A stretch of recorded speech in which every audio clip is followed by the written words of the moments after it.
Partai Darul Aceh menjadi partai lokal keempat yang mendaftar sebagai calon peserta pemilu 2024 ke Komisi Independen Pemilihan. Pendaftaran sendiri ditandai dengan penyerahan berkas pendaftaran kepada Ketua KIP Aceh yang disaksikan oleh seluruh komisioner dan jajaran pengurus partai. Selanjutnya, admin sistem partai politik dari Partai PDA melakukan pendaftaran ke aplikasi Sipol.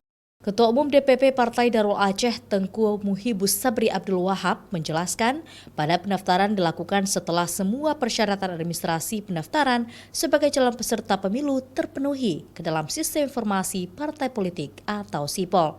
Kami sudah menyelesaikan semua administrasi, upload Sipol sudah selesai semua.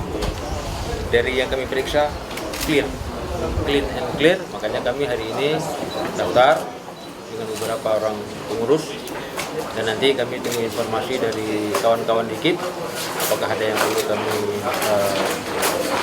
perbaiki lagi atau tidak. Sementara itu, Komisioner Divisi Teknis KIP Aceh Munawar Syah mengungkapkan Partai Darul Aceh mengajukan surat pendaftaran dengan 20 kepengurusan kabupaten kota dari 23 kabupaten kota kepengurusan di tingkat kecamatan. PDA mengupload sebanyak 227 pengurus di tingkat kecamatan dari 290 kecamatan di seluruh Aceh. Sedangkan sejumlah anggota yang diupload ke dalam Sipol berjumlah 9.006 orang.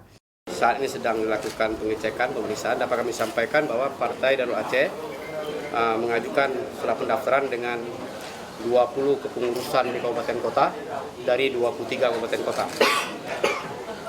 Artinya mereka menyatakan 86,9% kepengurusan di kabupaten kota.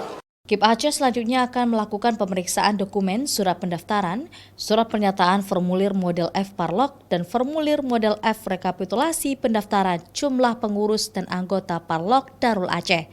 Selanjutnya, KIP Aceh akan melakukan verifikasi administrasi dengan meneliti kelengkapan dan keabsahan dokumen sebagai pemenuhan persyaratan Parlok Aceh calon peserta pemilu tahun 2024. Mustajab, Kompas TV, Banda Aceh.